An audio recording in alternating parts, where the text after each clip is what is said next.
Bonjour à tous. On va pouvoir commencer l'interview de Catherine Fay pour L'Attrape-Souci, qui est sortie aux éditions Mazarine en janvier 2018 et qui faisait partie de la sélection du prix Poulet-Malassis. Est-ce que déjà, très simplement, vous pourriez nous dire un mot de votre livre, nous expliquer un petit peu de quoi il est question? Alors ce livre, c'est l'histoire d'un enfant de 11 ans qui arrive à Buenos Aires, la capitale de l'Argentine, avec sa mère. Et alors qu'ils sont dans une librairie, cette mère disparaît. Et cet enfant va partir à la recherche de sa mère dans cette ville qu'il ne connaît pas, en essayant de ne pas se faire prendre par la police ou voilà. Vous comprendrez pourquoi si vous ne l'avez pas lu et sinon vous savez pourquoi. Voilà, donc c'est la quête de cet enfant à la recherche de sa mère dans une ville inconnue. Alors le titre de L'Attrape-Souci vient justement de ces petits objets qui se trouvent dans la librairie. Tout à fait. En fait, lorsqu'ils sont dans la librairie, la mère est en train de chercher un livre. Et pendant ce temps-là, Lucien, qui deviendra Lucio après, puisque en espagnol il est difficile de dire Lucien, donc il devient Lucio dans la bouche des Argentins, est en train de regarder des boîtes à soucis, des attrape-soucis, qui sont des petites boîtes qu'on trouve en Amérique du Sud. Et nombre d'enfants ont ces petites boîtes, dans lesquelles se trouvent des petites poupées, auxquelles on confie ses soucis le soir avant de s'endormir, on glisse la poupée sous l'oreiller et le lendemain, plus de soucis. Mais dans l'histoire de Lucio, c'est un petit peu différent. Alors, voilà, ces petits objets justement qui vont donner leur nom au livre, c'est assez intéressant parce que finalement c'est le petit garçon qui raconte, c'est un roman à la première personne et c'est Lucien qui a 11 ans, qui raconte son histoire, donc à la première personne, ce qui fait que le livre devient un peu cette petite poupée à qui on raconte, ou nous devenons peut-être cette petite poupée à qui il se confie, à qui il raconte ses problèmes. Ah, c'est intéressant. Je n'avais pas pensé à cela. J'avais plutôt pensé à...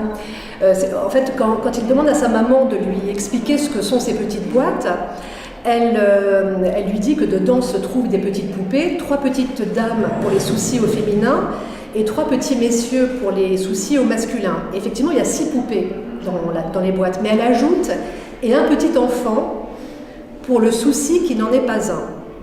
Voilà.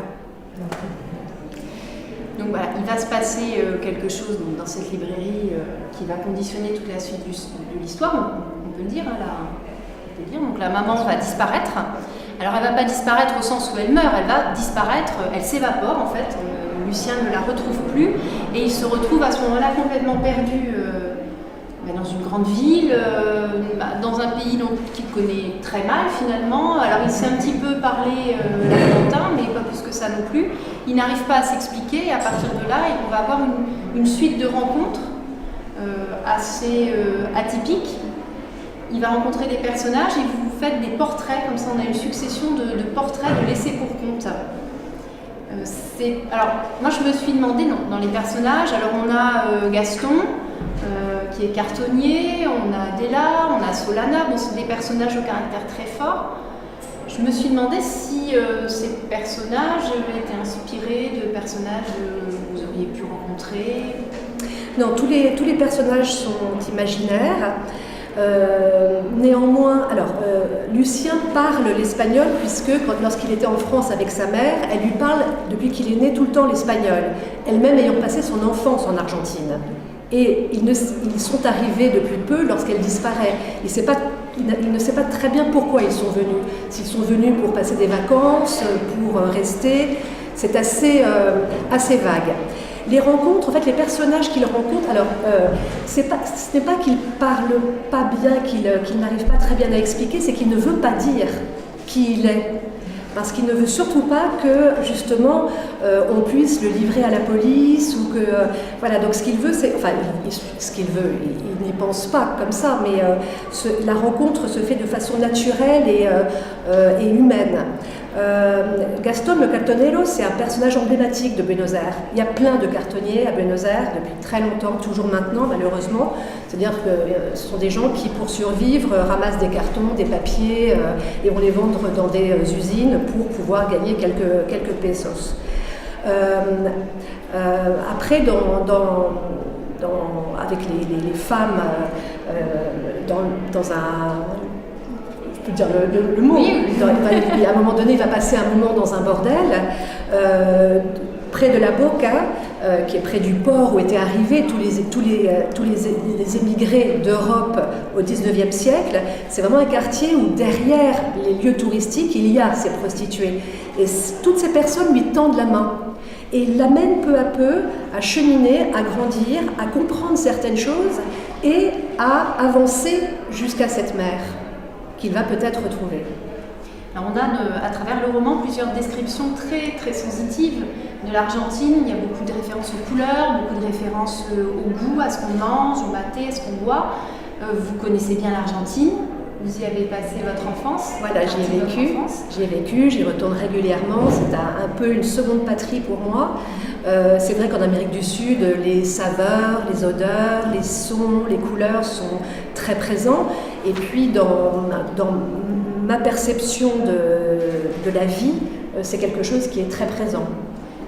Pour obtenir justement cette écriture sensible, comment avez-vous fonctionné? Est-ce que vous prenez des notes? Est-ce que vous vous appuyez sur des photos? Non, pas du tout. Je sais où je vais et entre-temps, je chemine avec mon personnage et il se passe ce qui doit se passer. Parfois, j'imagine quelque chose qui va arriver, ça ne se passe pas comme ça. Et je ressens les choses, et je les sens, et je les goûte. Mais non, oui, des notes, évidemment, j'en prends tout le temps. Mais bon. Le fait que ce soit donc un petit garçon qui raconte, ça apporte beaucoup de naïveté au récit. Alors, il y a des allusions assez amusantes. Par exemple, il est très naïf, hein, il se demande si peut-être il n'aurait pas reculé en âge à cause du décalage horaire, on ne sait pas trop. Enfin, voilà, il y a des pointes comme ça qui apportent un petit peu de légèreté à ce récit, dont le fond est quand même assez lourd. Bien sûr. Oui. C'est un enfant, il a 11 ans, donc il y a en lui ses idées, ses questionnements, ses naïvetés que l'on peut avoir à 10-11 ans. Alors ça, l'idée qu'il ait pu perdre un an en traversant l'Atlantique, alors ça, je ne l'ai pas inventé, c'est mon fils qui, en traversant l'Atlantique, pensait qu'avec le décalage horaire, il avait perdu un an. Donc voilà. Et il n'est pas si naïf que ça, je crois. Mais bon. Non, mais c'est vos personnages. Moi, je soulève simplement des points. Par rapport donc à ce personnage, hein, parce que les thématiques sont quand même assez tristes. Enfin, c'est la misère, c'est l'abandon, la solitude, la faim. On a envie, de protéger ce petit garçon, on a envie de lui tendre la main. Et en même temps, donc il y a cette ce ton naïf, cette légèreté de l'enfance qui atténue comme ça, qui pose un filtre entre l'horreur de la situation et puis ce qu'il raconte lui. Mais c'est une réalité, c'est-à-dire que les enfants qui sont abandonnés, c'est quelque chose qui existe. Bien sûr, oui. Oui, malheureusement, oui. Voilà, c'est quelque chose...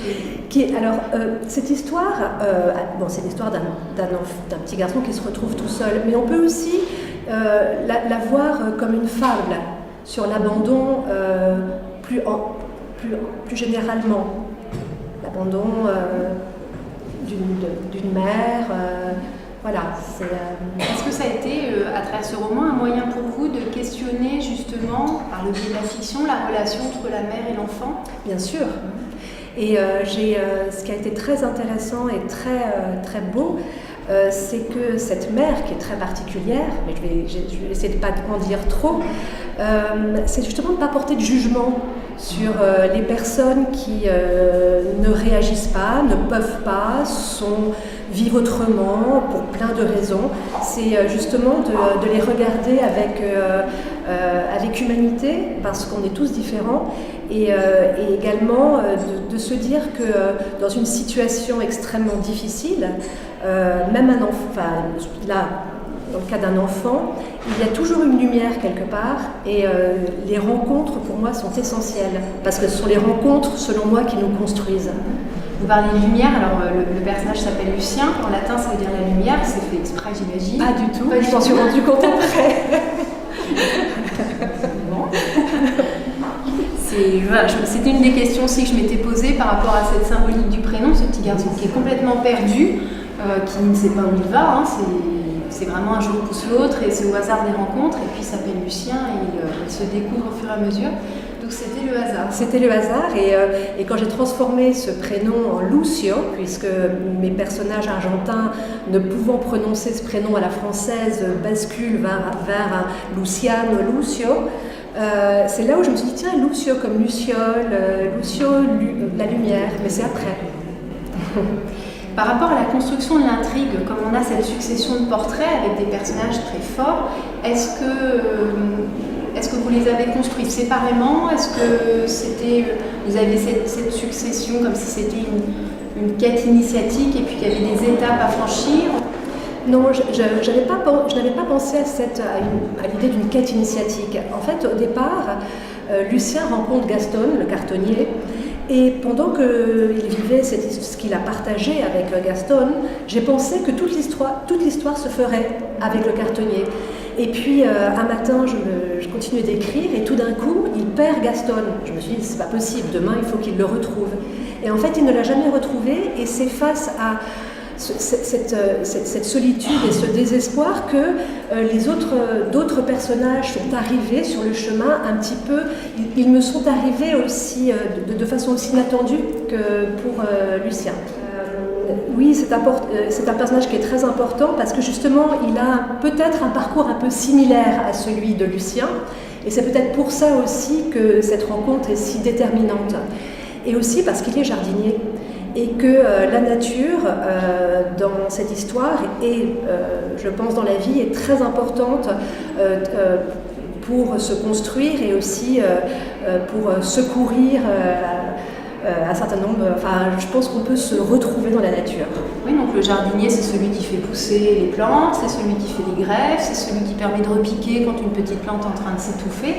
C'est exactement finalement ce qui va se passer entre ce personnage d'Arrigo et Lucien. Oui. Il va lui permettre de grandir, d'évoluer. Oui. Avec l'aide aussi d'un autre personnage.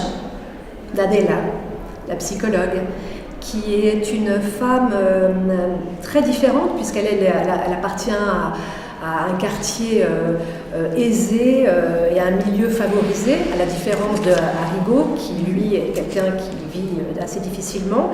Et c'est justement ces deux personnages qui viennent de deux mondes différents, qui viennent envelopper Lucien et peut-être le réenraciner dans une nouvelle vie. Alors, ça passe par le dessin ? Entre autres, oui.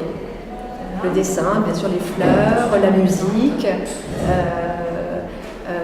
oui, et toujours pareil, les saveurs, les parfums, et aussi être ensemble, le contact, c'est important. Le livre est dédié à deux personnes, Gabriel et Mamita. C'est ma maman et mon fils. Donc c'est le fameux Gabriel qui rajeunit lorsqu'il traverse l'Atlantique. C'est lui, bon, maintenant on le saura. Comment, donc le roman est paru en janvier 2018. Souvent on aime bien savoir si les auteurs sont déjà plongés dans un autre projet ou... Que faites-vous ? Alors, je suis bien sûr plongée, je suis plongée dans une nouvelle histoire, donc en cours d'écriture, qui enfin a trouvé sa place. J'avais beaucoup de mal à me séparer de Lucio. J'étais très très attachée à mon personnage. Et là, ça y est, je suis dans ma nouvelle histoire, totalement dans ma double vie, puisque je pense que quand on écrit, on a un peu une double vie. Et donc voilà, mais je n'en parle pas, j'en parle à personne. Il n'y a pas de rapport avec Lucien, c'est pas la suite. Non, ce n'est pas la suite. J'imagine. Plusieurs personnes me l'ont demandé. Non, ce livre-là, ce n'est pas la suite. Bien. Donc, par rapport à ce roman, le choix de l'Argentine, ça s'est fait parce que... Je pose cette question-là parce qu'on a un roman qui parle de la relation mère-enfant. L'Argentine, c'est votre enfance. Vous faites des liens aussi entre ce petit garçon, des liens entre cet enfant et puis votre fils. De cet enfant qui se retrouve avec une maman disparue. Ça se passait en France, dans le sud-ouest. Et plus j'écrivais, plus je me heurtais, en fait, je n'arrivais plus à avancer. J'ai traversé l'Atlantique, et là, l'histoire, tout s'est ouvert. Mais l'idée d'un enfant qui perd sa mère, qui est abandonné, c'est quelque chose qui vous est venu comme ça ou... Alors, il y a plusieurs choses. Je suis journaliste par ailleurs et c'est vrai que lors d'interviews, de reportages, j'ai rencontré des personnes qui m'ont confié leur parcours de vie et parfois des parcours de vie très, très complexes, très difficiles, que ce soit des personnes qui se sont retrouvées dans une situation de douleur, d'abandon ou autre, ou de personnes qui sont empêchées, qui n'arrivent pas à. J'ai également, je me suis beaucoup intéressée au déni de grossesse. Et il y a un grand nombre de femmes qui font des dénis de grossesse en France et dans le monde. Et ça me travaillait. Comment peut-on éventuellement ne pas désirer avoir un enfant? Comment peut-on être enceinte et ne absolument pas s'en rendre compte? Bref, donc ça a été une partie de ce qui m'a inspirée. Et puis voilà. À un moment, moi je me suis demandé en lisant le livre, même si la mère existait, je me suis demandé si la mère n'était pas une invention d'un enfant abandonné qui se disait qu'il avait peut-être une mère quelque part, mais voilà, comme personne ne la voit, personne ne l'a vue avec quelqu'un. C'est beau, mais non, elle existe. Voilà, enfin, elle existe dans ce roman. Mais je pense que beaucoup de gens aiment une mère qui n'arrive pas à aimer leur enfant. Les enfants aiment leur mère. Oui. Même si elles sont méchantes, même si elles sont un peu folles, pas toujours, mais souvent. Et peut-être, alors on avait 2 projets, on voulait vous laisser un petit temps si vous avez des questions pour interagir avec l'auteur, et puis on avait envie aussi peut-être de vous lire les premières pages du roman, pour vous faire découvrir un peu l'écriture et cette espèce de suspense, de tension qui se met en place, où on a envie de savoir évidemment, on a envie de suivre le petit garçon. Vous acceptez de nous lire les premières pages, puis après on laissera un petit temps pour poser des questions. D'un petit pousset laissé sans cailloux, et dont chaque rencontre, auquel chaque rencontre offrait un caillou nouveau. Vous avez parlé des mains, et en fait c'est ça, et il a cette chance quelque part d'être conduit par, alors lui il a un autre, enfin il n'a pas ça, mais il a quelque chose dans sa poche, qui fait que, voilà, enfin, on va pas en dire plus. Et puis il y a aussi quelque chose que j'ai trouvé très poignant, c'est la façon dont il n'imagine pas que, enfin, il imagine surtout que sa mère va le chercher désespérément. Et donc c'est un peu une inversion de la situation, c'est-à-dire que l'enfant, c'est pas lui qui va chercher sa mère, il faut qu'il la trouve pour qu'elle le retrouve. J'ai trouvé que ça c'était très belle image. C'était voulu, enfin, vous avez pensé, non, c'est quelque chose que je ne pense pas les choses avant, mais oui. Si, ce que vous dites est très important parce que j'avais une phrase et je ne sais pas où je l'avais trouvée. Je ne sais pas si c'est une phrase que j'avais trouvée dans un roman de Marguerite Duras il y a très longtemps, où une mère doit chercher son enfant toute une vie, toute une mort. C'est dans ce sens-là que ça se passe. Et bien là, c'est dans l'autre sens.